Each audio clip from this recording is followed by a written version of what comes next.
Welcome to The Explainer. So, today we're diving into what is honestly one of the most astonishing and visually striking narratives you'll ever hear from 6th century history. We are exploring the life of a woman who literally shed everything, and I mean, including her own flesh, to pursue ultimate devotion. This is the extraordinary journey of Karaikal Ammaiyar.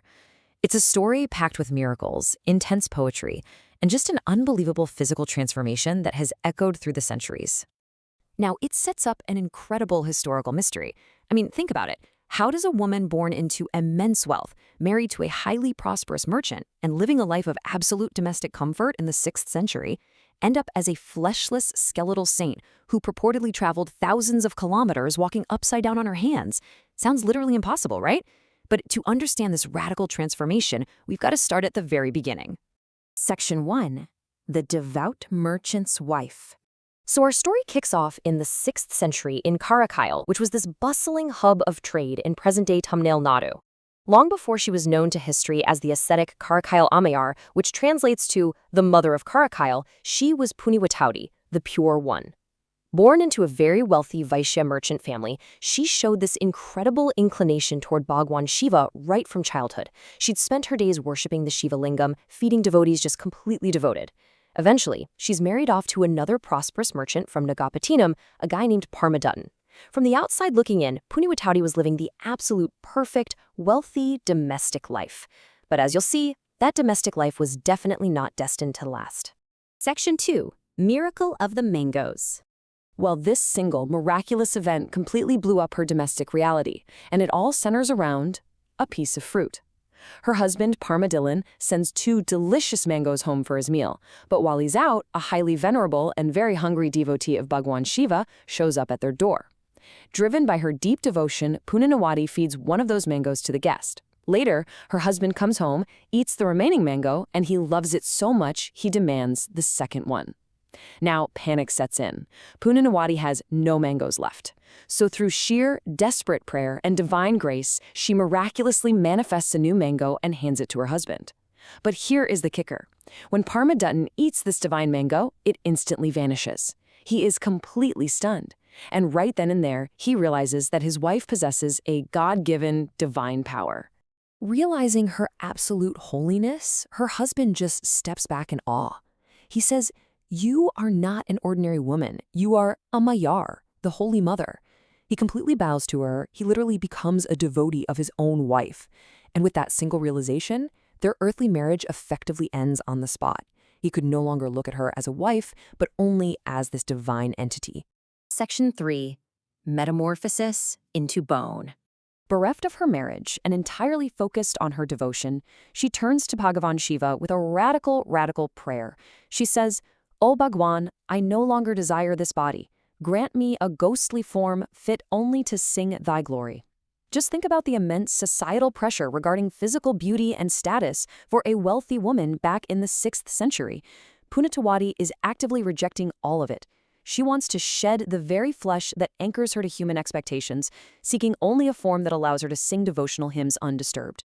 And according to the source material, Bhagwan Shiva appears before her and actually grants this radical wish. Instantly, her physical beauty is stripped away. She's transformed into a visceral, fleshless, skeletal figure. It's just a sudden, shocking metamorphosis.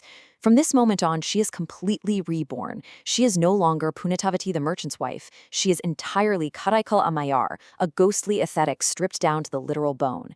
It's a staggering moment, really, where radical physical transformation becomes the ultimate act of spiritual liberation. Section 4. Pilgrimage to Mount Kailash. 2,000. That is the estimated number of kilometers she traveled from her home in the south all the way to Mount Kailash in the north. But here is what makes this completely unfathomable. The texts say she made this journey entirely by walking upside down on her hands. Because Mount Kailash was considered so incredibly sacred, she refused to defile the holy ground by touching it with her feet. The pure physical exertion and the absolute dedication required to make a 2,000-kilometer journey on your hands, it's a profound testament to the extremity of her faith. And the journey culminates in this really beautiful moment.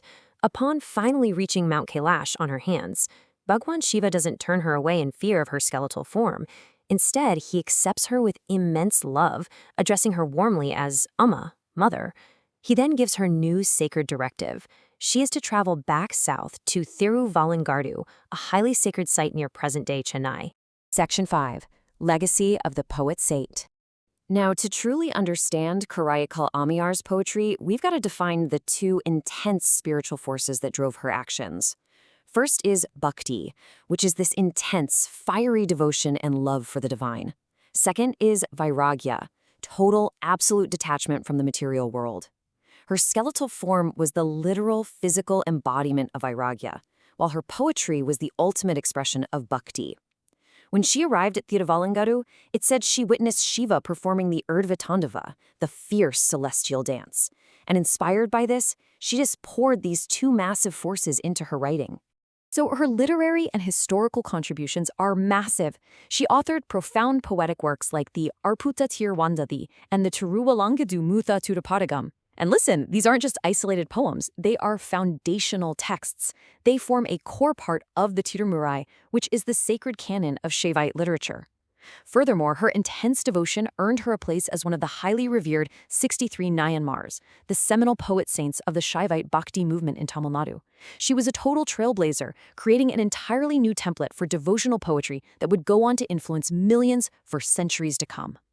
As we wrap up this explainer, I want to leave you with this final thought. We've traced the journey of a woman who voluntarily gave up immense wealth, a comfortable marriage, and her very flesh.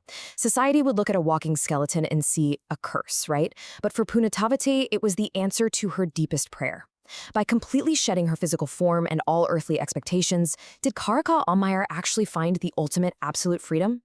It's a fascinating paradox that really challenges everything we think we know about identity and desire. Thank you so much for joining me, and I hope this deep dive leaves you wanting to learn even more about the powerful, radical figures of history.